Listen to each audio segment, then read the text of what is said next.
everybody. I'm Hub Arkush coming to you live from the Chicago Football Newsroom for ChicagoFootball.com as we move into the off-season with your Chicago Bears. And first big subject to deal with, of course, free agency and which of your own free agents are you willing to risk losing? Who do you hope to bring back? The Bears have got 5 starters on defense who are free agents, 3 veterans who it's hard to see them retaining. Lance Briggs was pretty much saying goodbye to Chicago until there was a big change in the front office and with the coaching staff. Would they now consider bringing him back at the right price? You have to believe they might, assuming that behind Vic Fangio the Bears are going to a 3-4 defense.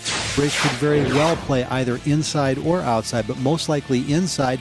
The question is, will he take a big pay cut, and do the Bears want to take a chance on the 35-year-old linebacker? That's what he'll be in season, being healthy this year after he has not been the last couple of years. You've also got Charles Peanut Tillman at cornerback. Yes, you did draft Kyle Fuller to eventually grow into that spot. Fuller looks more and more like a safety all the time. You can never have enough cornerbacks. Tillman wants to be back. The issue there is he blew up that triceps muscle twice in consecutive seasons. Is there any reason to believe that he could stay on the field another season? Again, he'll be 34 years old. Much like Briggs, the big issue here is as much health and age as it is whether they can play for the Bears or not. And then finally there's DJ Williams, another guy who struggled to stay on the football field in his 2 years as a Bear, 32-year-old middle linebacker, better suited for a 4-3, but could play inside in a 3-4. It's really unlikely that any of the 3 are back. Possibly either Briggs or Tillman gets re-signed in a move to kind of bridge the gap from the old locker room to the new locker room with this new coaching staff. Now, a couple of younger players on defense who are also free agents, Stephen Paia and Chris Conti.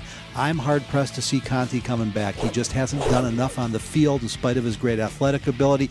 But new secondary coach in Ed Donatel, slightly different responsibilities at safety if the Bears go to a 3-4, 50-50 at best that Conti is back, but it really depends on how Ryan Pace grades him out once they get to studying all that film. Stephen Paia is a guy I absolutely thought the Bears should bring back if they were playing a 4-3 defense. The problem there is if you're going to a 3-4, there's really no position on that defensive line for him. He's probably not big enough to play the zero technique or the nose tackle. Might be strong enough to get in there and grapple, but it wouldn't be ideal, especially when you know that Jeremiah Ratliff, who is under contract one more year, went to 4 Pro Bowls playing that position for the Dallas Cowboys. Paia doesn't really project as a 5 technique end either, so it seems unlikely the Bears will want to spend a lot of money on a guy who was probably their best defensive player last year. Offensively, it's more about the backups, 3 guys in particular. Jimmy Clausen is free. I'm hard-pressed to see the Bears bringing him back. Evan Britton has been their 6th offensive lineman the last couple of years. New scheme with Dave Magazoo, the new offensive line coach. You got to like what Britton has done. If he comes back cheap like he did last year, maybe he returns. And then, finally you talk about depth on the offensive side of the football. Brian De La Puente was brought in on a 1-year deal last year. A lot of people thought the heir apparent at center.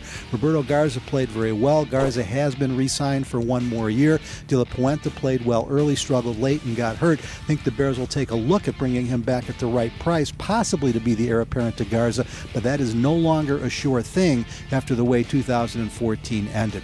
If you want the best in coverage of the Chicago Bears, free agency, the draft, whatever it may be, we're going to have it for you all off season, so stay right where you are 24/7 at ChicagoFootball.com.